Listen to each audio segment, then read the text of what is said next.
Hello बच्चों, Bablu tutorial के इस चैनल में आप लोगों का बहुत बहुत स्वागत है। मुझे उम्मीद है कि आप लोगों का जो आज सेंटअप की परीक्षा हुई है वो बहुत अच्छी तरह से आप लोगों ने उसे बनाया होगा। तो आज हम सेकेंडरी सेंटअप एग्जामिनेशन 2025 विषय कोड 101 हिंदी मातृभाषा जो है उसका सॉल्यूशन कराने वाले हैं ऑब्जेक्टिव का। देखिए, आप इसमें जानते हैं कि कुल मिलाकर के आपसे प्रश्न पूछा गया, 106 प्रश्न पूछे गए थे, जिसमें 100 प्रश्न ऑब्जेक्टिव के थे, 100 में 50 बनाने थे। कुल मिलाकर के अगर आपको देखा जाए तो जिस तरह से अभी परीक्षा में सवाल आया है उसी तरह से आपके बोर्ड परीक्षा में भी सवाल आएगा। तो इस बात का विशेष ध्यान दीजिएगा आप लोग। देखिए, यहाँ दिया हुआ है OMR पत्रक पर आपको आंसर देना था। इसके बाद देखिए, OMR पत्रक पर आप आंसर दे चुके होंगे, आपको प्रोवाइड कराया गया होगा स्कूल में। सभी तरह के गाइडलाइन इसमें दिया गया है। 3 घंटे का परीक्षा होता है और उस 3 घंटे में 15 मिनट, 3 घंटा 15 मिनट समय मिलता है, जिसमें 15 मिनट आपको प्रश्न को पढ़ने के लिए, सभी तरह के निर्देशों को पढ़ने के लिए 15 मिनट का समय दिया जाता है। आइए हम बात करते हैं, सीधे आंसर की मिलान करते हैं। तो देखिए, पेन का मैं कलर चेंज कर देता हूँ। देखिए, क्वेश्चन है कि उ वर्ण का उच्चारण स्थान क्या है। तो उ जब हम लोग बोलते हैं तो इसका उच्चारण स्थान होता है ओष्ठ। फिर निम्नलिखित में उद्धरण चिन्ह कौन सा है। उद्धरण, उद्धरण देखिए बी ऑप्शन इसका हो जाएगा। सब चीज का आंसर हम डायरेक्ट बताते जा रहे हैं। निम्नलिखित में से शुद्ध शब्द कौन है। शुद्ध देखिए यहाँ इसमें दिख रहा है जो है संदर्भ है। हिंदी भाषा के लिपि का नाम क्या है, देवनागरी। फिर है यहाँ देखिए इस तरह से देवनागरी। यहाँ हिंदी में अनुनासिक वर्णों की संख्या कितना है। तो अनुनासिक वर्ण की संख्या है 3। शब्द बोलते समय जब उच्चारण की स्पष्टता के लिए जब हम किसी अक्षर पर विशेष बल देते हैं तब इस क्रिया को क्या कहते हैं। तो ज्यादा जब कोई अक्षर विशेष बल देते हैं उसको बलाघात कहते हैं। फिर है पावक शब्द का संधि विच्छेद क्या था। पावक, पावक तो प जोड़ अक, प जोड़ अक होता है तो उसको कहते हैं पावक। आगे देखिए प्रश्न संख्या 8। प्रश्न संख्या 8 जो है वह कह रहा है कि पयः जोड़ अन, इसका किसका संधि विच्छेद क्या होता है। तो इसका जो संधि, क्वेश्चन नंबर 8 है, ये क्वेश्चन नंबर 8 का संधि विच्छेद अगर संधि देखा जाए यह होता है पयोपान। क्या होता है, पयोपान होता है। देखिए यहाँ है पयोपान होता है, ऑप्शन सी। अगला सवाल है कि अजंत शब्द का सही क्या होता है। तो अचंत का देखिए यहाँ हो जाएगा सी। किस विराम चिन्ह का प्रयोग हर्ष, विषाद, विस्मय, घृणा, आश्चर्य, भय, करुणा इत्यादि भावों से व्यक्त करने के लिए होता है। क्वेश्चन नंबर 10, इसका देखिए, जब अचानक किसी कोई भी चीज होता है जिसे हम लोग देखते हैं आश्चर्य करते हैं कुछ करते हैं तो उसको हम लोग विस्मयादि बोधक के चिन्ह द्वारा दर्शाते हैं। श्रम विभाजन और जाति प्रथा शीर्षक पाठ बाबा साहब भीमराव अम्बेडकर किन विख्याति एनिहिलेशन ऑफ कास्ट से लिए थे। 11 के ए हो जाएगा। मैं चाहता हूं कि वह जेंटलमैन जरूर बने और कुछ बने उसका काम है, उसे पूरी आजादी रहेगी। यह कथन विष के दांत शीर्षक कहानी में कौन कहे थे। तो ये पत्रकार महोदय जो थे वह थे, वही बता रहे थे बात। हिंदी कविता में प्रपद्यवाद के प्रवर्तक और नई शैली के आलोचक कौन है। यह है नलिन विलोचन शर्मा। पीर, प्रेम के पीर कवि, प्रेम के पीर कवि कौन है। तो प्रेम के पीर के कवि कौन है, इसका आंसर याद रखेंगे घनानंद है। निम्नलिखित में कवयित्री अनामिका रचित रचना कौन सा है। मतलब कि अनामिका द्वारा लिखा गया कौन है इसमें। तो इसमें देखिए अनामिका द्वारा जो लिखा गया है उसका नाम है अनुष्टुप, अनुष्टुप है। राष्ट्र कवि रामधारी सिंह दिनकर का जन्म कहाँ हुआ था। तो इनका जन्म सिमरिया बेगूसराय बिहार में हुआ था। Simaria Begusarai Bihar, option A. इसके बाद देखिए आगे प्रश्न संख्या 17। प्रश्न संख्या 17 क्या कहता है। 17 कह रहा है कि कवि जीवनानंद दास किस शीर्षक कविता के आलोचक द्वारा रविंद्रोत्तर युग की श्रेष्ठतम प्रेम कवि की संज्ञा दी गई है। क्वेश्चन नंबर 17 है। तो इसमें देखिए इसमें बताया गया है 17 नंबर क्वेश्चन का आंसर होता है वनलता सेन। इसके बाद है किसके द्वारा निमंत्रण भेजने पर लेखक अशोक वाजपेयी रंग समारोह में अभिनय गए थे। मतलब कि अभिनय की अशोक वाजपेयी को अभिनय आने के लिए निमंत्रण किसने दिया था, तो इसका नाम था पीटर ब्रूक। आप हिंदी के पाठ्य पुस्तक में इसको पढ़े होंगे। परंपरा का मूल्यांकन शीर्षक पाठ के अनुसार साहित्य की परंपरा का पूर्ण ज्ञान किस तरह की व्यवस्था में संभव है। साहित्य की परंपरा का पूर्ण ज्ञान जो है वह आपको समाजवादी व्यवस्था में मिलेगा। भीमराव अंबेडकर के अनुसार आधुनिक सभ्य समाज श्रम विभाजन को आवश्यक क्यों मानता है। इसका ऑप्शन है कार्य कुशलता के लिए। मोती शब्द किस लिंग को दिखाता है। मोती, मोती जो है वो पुल्लिंग शब्द है। शताब्दी क्या है, तो शताब्दी स्त्रीलिंग है। सपेरा, सपेरा का स्त्रीलिंग क्या होता है, तो सपेरा का याद होता है, याद रखेंगे सपेरिन। कौन सा वाक्य शुद्ध है, तो यह काम आप पर निर्भर करता है, यह शुद्ध वाक्य है। आगे देखेंगे क्वेश्चन नंबर 25 कहता है कि लवारिस शब्द जो है यह कौन सा उपसर्ग है। लवारिस में उपसर्ग, उपसर्ग कहाँ लगता है, शब्द के आगे या पीछे, आप लोग बता दीजिएगा। उपसर्ग जो है उस शब्द में आगे लगता है, तो लवारिस, इसमें हो जाएगा आंसर ला। रामायण शब्द में कौन सा प्रत्यय है, रामायण लास्ट में लगता है, रामायण, तो इसमें हो जाएगा आयन, राम जोड़ आयन। निम्नलिखित में कौन देशज शब्द है। देशज मतलब कि अपने देश का जो शब्द होता है, तो देशज यहाँ हो जाएगा कौड़ी। कौन सा विदेशज है, विदेशज देखिए तो कौन है, अलंकार, आग, मेहरारू, कालीन, क्या है विदेशज। तो जब विदेशज की बात करते हैं तो कालीन हो जाता है विदेशज। शायद वह गा रहा होगा, देखिए तो कह रहा है कि कैसा है, तो संदिग्ध वर्तमान है, पता नहीं है, लेकिन शायद ऐसा हो सकता है कि वो गा रहा होगा। शक में हम लोग कर रहे हैं। अब गा रहा होगा, शक है। अब शायद वह गाएगा रहता तो हो जाता क्या, संभाव्य भविष्यत काल, मतलब कि संभव है कि भविष्य में ऐसा हो सकता है, लेकिन शायद वह गा रहा होगा मतलब हो सकता है कि अभी वर्तमान में गा रहा होगा, मतलब कि संदिग्ध वर्तमान है। हिंदी में कुल कितने सर्वनाम है। हिंदी में कुल कितने सर्वनाम है, 11। जो मेरा क्लास किए होंगे हिंदी का, उनसे संज्ञा सर्वनाम क्रिया विशेषण का सारा क्वेश्चन बन जाएगा। वर्ण का भी सारा क्वेश्चन बन जाएगा, क्योंकि वर्ण जो है मैंने अपने पुराने channel brilliant academy 10th channel पर पढ़ा करके रखा हुआ है। दही वाली मंगवा शीर्षक कहानी के लेखक कौन है। दही वाली मंगवा शीर्षक कहानी के लेखक जो है उनका नाम है श्रीनिवास। नगर शीर्षक कहानी के लेखक सुजाता का वास्तविक नाम क्या है। एस रंगराजन नाम है, एस रंगराजन। मूल रूप से राजस्थानी भाषा में रचित धरती कब तक घूमेगी शीर्षक कहानी का हिंदी अनुवाद किसने किया। धरती कब तक घूमेगी का हिंदी अनुवाद किसने किया, तो इसका नाम था सावर दैया। इसके बाद देखेंगे आगे क्वेश्चन नंबर 34। क्वेश्चन नंबर 34 देखिए क्या कह रहा है। क्वेश्चन नंबर 34 देखिए कह रहा है कि ढहते विश्वास कहानी में गांव के लड़कों को इकट्ठा करने के स्वेच्छा सेवक दल किसने बनाया था, तो ये था गुण निधि। ज्योतिष के कहे अनुसार कौन महीना मंगू के लिए आराधित है, तो अगहन महीना, क्योंकि अगहन में बताया गया था कि वो ठीक हो जाएगी। इसके बाद देखिए घोड़े बेचकर सोना, मतलब कि क्या होता है, विवाह कर, इसका मुहावरा के अर्थ बताना है। घोड़ा बेच कर सोना मतलब कि बेफिक्र होना। एक पंथ दो काज, इसका क्या होता है, मतलब एक काम से दूसरा काम हो जाना, एक काम कर रहे थे दूसरा का काम भी हो गया। निम्नलिखित में कौन शुद्ध अशुद्ध शब्द है, अशुद्ध निकालना है, तो अशुद्ध के सोसाइटी इसे नहीं लिखा गया। कुबेर का पर्यायवाची शब्द क्या होता है, कुबेर, कुबेर का पर्यायवाची यक्षराज हो जाएगा। इसके बाद मनोरथ किसका पर्यायवाची शब्द है। मनोरथ किसका पर्यायवाची शब्द है, तो मनोरथ जो है यह पर्यायवाची शब्द है इच्छा का।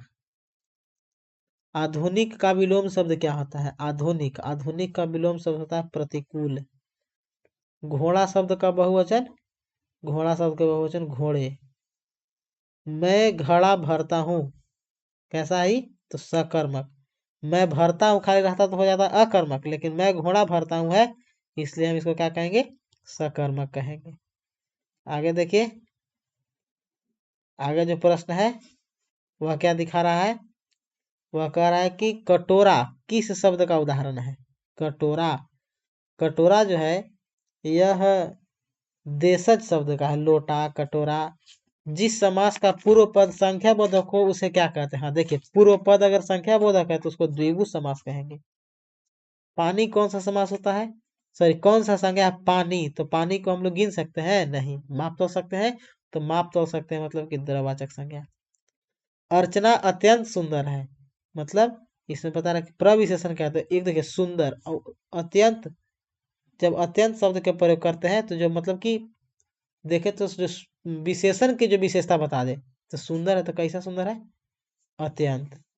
तो अत्यंत क्या हो गया, अत्यंत हो गया प्रविशेषण। कौन सर्वनामिक विशेषण का उदाहरण है, सर्वनामिक विशेषण। तो देखिए सर्वनामिक विशेषण के बात करें हो जाएगा कोई आदमी।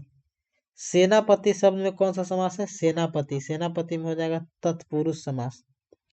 वीणा पानी शब्द में कौन सा समास है, वीणा पानी है ना, तो बहुव्रीहि हो जाएगा। निम्नलिखित में कौन सरल वाक्य है, इसमें हो जाएगा कि परिश्रमी छात्र अवश्य सफल होंगे। कौन निजवाचक सर्वनाम कहते हैं, यह मेरी पुस्तक, मतलब जिसे अपना पता चल रहा है। इसके बाद चमक शब्द का विशेषण बताना है। तो चमकीला, ये सब जितना भी विद्यार्थी मेरे क्लास किए होंगे उनसे सारा प्रश्न बन गया होगा, और नहीं तो नहीं किए होंगे वो फंस रहे होंगे। तो अभी से भी देर नहीं हुई है, अभी से भी मेरे क्लास को ज्वाइन कीजिए। पर डे 3 बजे वीडियो हम डालते हैं हर एक नया टॉपिक का प्रतिदिन। तो देखिए उसको देख करके और आगे की अपनी तैयारी के लिए उसको प्रयोग कीजिए। कोई पैसा थोड़े ना लगता है यूट्यूब से, आपको बस सिर्फ देखना है। जो युद्ध में स्थिर रहता है उसे क्या कहते हैं, युधिष्ठिर कहते हैं। जो भेदा न जा सके उसको अभेद्य कहते हैं। लाभ के बदले हानि होना मतलब लेना के देना। भारत के प्रधानमंत्री, इस संज्ञा पदबंध का है, संज्ञा ए। इसको याद रखिए, यहाँ ए में टिक लगा है। इसके बाद है कि शिक्षा और संस्कृति जो है इस शिक्षा शास्त्र है, बी शिक्षा शास्त्र। विष के दांत के लेखक है नलिन बिलोचन शर्मा। स्वामी विवेकानंद किन्हें, वेदांतियों का वेदांत तो मैक्स मुलर को। वात्स्यायन रचित ग्रंथ का नाम इसमें कौन सा, काम सूत्र हो जाएगा। गुणाकर मूल्य के अनुसार दक्षिण भारत से नागरी लिपि के लेख किस नदी में मिलते हैं, किस अच्छा कौन सदी में मिलते हैं। तो ई 9वीं सदी हो जाएगा, ऑप्शन बी। इसके बाद देखिए बहादुर अपने घर से क्यों भागा था। बहादुर अपने घर से क्यों भागा था, तो बहादुर अपने घर से माँ की मार के कारण भागा था, ए 20 में हो जाएगा। इसके बाद देखिए आगे नेक्स्ट जो क्वेश्चन है वह कहता है कि मुगल सम्राट, यहाँ देखेंगे आगे क्वेश्चन, अब थोड़ा सा जूम कर देता हूँ। हाँ कह रहा है कि मुगल सम्राट किस मुगल सम्राट से गुरु नानक की भेंट हुई थी। तो गुरु नानक की भेंट जो है वो बाबर से हुआ था। कवि रसखान रचित ग्रंथ सुजान रसखान किस तरह की रचना है। सुजान रसखान जो है वो जो है सुजान रसखान कृष्ण भक्ति धारा के हैं। मो आंसुवानी ही लय बरसाओ, यह कौन सा किससे लिया गया है, तो यह घनानंद से लिया गया है। बद्री नारायण चौधरी प्रेम घन हिंदी साहित्य के किस युग के महत्वपूर्ण कवि थे। बद्री नारायण चौधरी जो थे वो किस युग के महत्वपूर्ण कवि थे, बद्री नारायण चौधरी। तो ये भारतेंदु युग के थे। कवि सुमित्रा नंदन पंत के अनुसार कौन अपने ही घर में प्रवासी है, तो भारत माता। राष्ट्रकवि कविता दिनकर जो है उनको ज्ञानपीठ पुरस्कार किस लिए मिला था, उर्वशी के लिए। बिरजू महाराज बाबूजी से नजराना 500 रुपया दे करके बनवाए थे। लेखक अशोक वाजपेयी के अनुसार कारथूसियन संप्रदाय में विश्वास कौन रखते हैं, तो कारथूसियन संप्रदाय जो है मौन में विश्वास रखते हैं। पाठ्य पुस्तक में लेखक विनोद कुमार शुक्ल रचित मछली शीर्षक कहानी किन कहानी संकलन से ली गई है। तो यह जो लिया गया है वह महाविद्यालय से लिया गया। मछली कहानी कहाँ से लिया गया है, महाविद्यालय से। प्रसिद्ध शहनाई वादक उस्ताद बिस्मिल्लाह खान पर रोचक शैली में लिखा गया व्यक्ति चित्र है, क्या है, तो नौबत खाने में इबादत। और देखेंगे अभी क्वेश्चन नंबर 75। 75 नंबर देखिए क्वेश्चन क्या कह रहा है। 75 नंबर क्वेश्चन कह रहा है कि राष्ट्रपिता महात्मा गांधी का जन्म पोरबंदर गुजरात में हुआ था। बहादुर शीर्षक पाठ में निर्मला कौन थी, तो बहादुर शीर्षक पाठ में निर्मला जो थी लेखक की पत्नी थी, सी सी इसके बाद है कि सीता के बेटों ने सीता को कितने रुपए माहवारी खर्च देने का निर्णय लिया? तो 150 रुपया। मंगू के अलावा उसकी माँ की कितने संतान थी? तो मंगू के अलावा उसकी माँ की 3 संतान थी। एक और बेटी थी जिसका कमू नाम था और 2 पुत्र थे। लक्ष्मी का पति लक्ष्मण किस शहर में नौकरी करता था? तो कलकत्ता में रहता था, वो कलकत्ता में काम करता था। नगर शीर्षक कहानी किस नगर के बड़े अस्पताल का चित्रण करता है? तो मदुरै। वल्ली अम्माल की लड़की का नाम क्या था? वल्ली अम्माल का लड़की नाम पपाती था। उमराई के पास किसने मंगमा का हाथ पकड़कर बोला, मंगमा तुम कितनी अच्छी हो? ये बोलने वाला रंगपा था। रंगपा क्वेश्चन ये भी पूछता है कि रंगपा कौन था? तो वह एक जुआड़ी था। आगे देखेंगे, व्युत्पत्ति की दृष्टि से शब्द के कितने भेद हैं? तो व्युत्पत्ति की दृष्टि से अगर देखा है तो शब्द के 4 भेद हैं। कर्ता कारक की होती, कर्ता ने होता है ना, तो ने हो जाएगा यहाँ पे। आगे देखेंगे, अर्थ की दृष्टि से अर्थ के दृष्टि से वाक्य के कितने भेद हैं? तो अर्थ के दृष्टि से देखा जाएगा तो अर्थ के दृष्टि से वाक्य के 8 भेद होते हैं। ऐसे शब्द को क्या कहते हैं जिनके रूप, लिंग, वचन इत्यादि जो है उसमें कोई बदलाव उत्पन्न नहीं होता है? तो उसको अव्यय कहते हैं। निम्नलिखित में भाववाचक संज्ञा कौन है? तो मिठास। सब बताया हुआ आपके क्लास में, अगर जो ग्रामर देख लिया होगा मेरा वीडियो, उसको क्वेश्चन छूटा नहीं होगा। मेरा बिना तुम प्रभु शीर्षक कविता में किस भाव की अभिव्यक्ति हुई है? तो मेरे बिना तुम प्रभु जो कविता है इसमें भक्ति के बारे में बताया गया है। लौट कर आऊंगा फिर कविता में कवि ने किस गंध की चर्चा की है? तो उन्होंने हरी घास की बात बताई है। अक्षर ज्ञान शीर्षक कविता में बेटे के आंसू कब आने लगते हैं? जब अंग क वर्ण नहीं लिख पाता है तो। और देखिए इसमें बेटा जो है वो समझता है कि ड और अंग में उसको पता नहीं चलता है, तो कहता है कि देखिए ड है और ड के बगल में ड माँ है और माँ का गोद में बैठा हुआ जो बिंदु होता है उसको बताता है कि वह उसका पुत्र है। कवि वीरेंद्र डंगवाल को किस काव्य संग्रह पर साहित्य अकादमी पुरस्कार मिला था? तो इनको दुष्चक्र में सृष्टा के लिए मिला था। एक वृक्ष की हत्या शीर्षक कविता में घर लौटने पर कवि ने क्या देखा? तो वह देखा कि वह बूढ़ा चौकीदार नहीं था। आगे देखिए, आगे इसमें बताया गया है कि हिरोशिमा हिरोशिमा कविता के अनुसार मानव का रचा हुआ सूरज कौन सा था? तो परमाणु बम मानव द्वारा रचा हुआ है। जनतंत्र का जन्म शीर्षक कविता में महलों की नींव उखड़ जाती है, इसका क्या तात्पर्य है? तो मतलब कि राजतंत्र की समाप्ति की बात कर रहे हैं। इसका आंसर ए होता है। ठीक है। आध्यात्मिक शिक्षा में महात्मा गांधी का क्या तात्पर्य है? तो आध्यात्मिक शिक्षा से उनका तात्पर्य जो है वह हृदय की शिक्षा से था। रामविलास शर्मा के अनुसार कला का पूर्णतः निर्दोष होना क्या है? तो कला का पूर्णतः निर्दोष होना जो है वह क्या होता है? यह एक दोष है। मतलब आपके अंदर कहता है ना कि कला का पूर्णतः निर्दोष हो गए हैं आप, मतलब यह एक दोष है।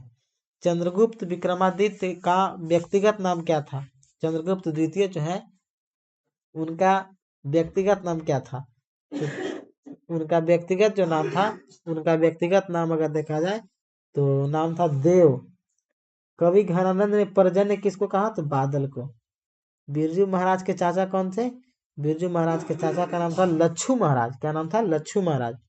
माँ जी और उनके पुत्र मंगू को कहाँ भर्ती करके आई थे? तो माँ जी जो है और उनका पुत्र जो है मंगू को अस्पताल में भर्ती करके आए थे। वल्ली अमाल जब फसल काटने जाती है तब वेतन के रूप में उसे क्या मिलता है? तो उसको धान चावल जो होता है वही मिलता है और कुछ नहीं मिलता है। कुल मिलाकर के जितना भी ऑब्जेक्टिव था सारा ऑब्जेक्टिव का आंसर मैंने आप लोगों के सामने रख दिया। इसमें से कोई 50 का आंसर बनाना था, आप लोग मिला लीजिएगा। जिस तरह से भी प्रश्न आपसे पूछा गया है ठीक उसी प्रकार के प्रश्न, इसी लेवल का प्रश्न आपके परीक्षा में भी आएगा। तो आप तैयारी करते रहिए, मिला लीजिएगा आप कितना नंबर आपका आ रहा है और कमेंट जरूर कीजिएगा, क्योंकि अभी कितना तैयारी करना है सेंटअप से ही पता चलता है। और सेंटअप में भी बहुत कुछ नियम होता है, लेकिन स्कूल के जो सर लोग हम लोग थोड़ा सा कंसेक्शन कर लेते हैं विद्यार्थियों के साथ, सोचते हैं कि चलो हर का लाइफ होता है सभी चीज़ का, सब अपना अपना लाइफ है। और हमारे चैनल को सब्सक्राइब जरूर कर दीजिएगा, सब्सक्राइब कर दीजिएगा, लाइक कर दीजिएगा, कमेंट कर दीजिएगा। लाइक करना नहीं भूलिएगा चैनल को, ठीक है, सब कर दीजिएगा। मिलते हैं फिर अगले वीडियो में। और संस्कृत का भी देखते हैं, अगर मेरे पास क्वेश्चन अवेलेबल हो जाएगा तो मैं उसका भी आंसर की डाल देता हूँ। धन्यवाद।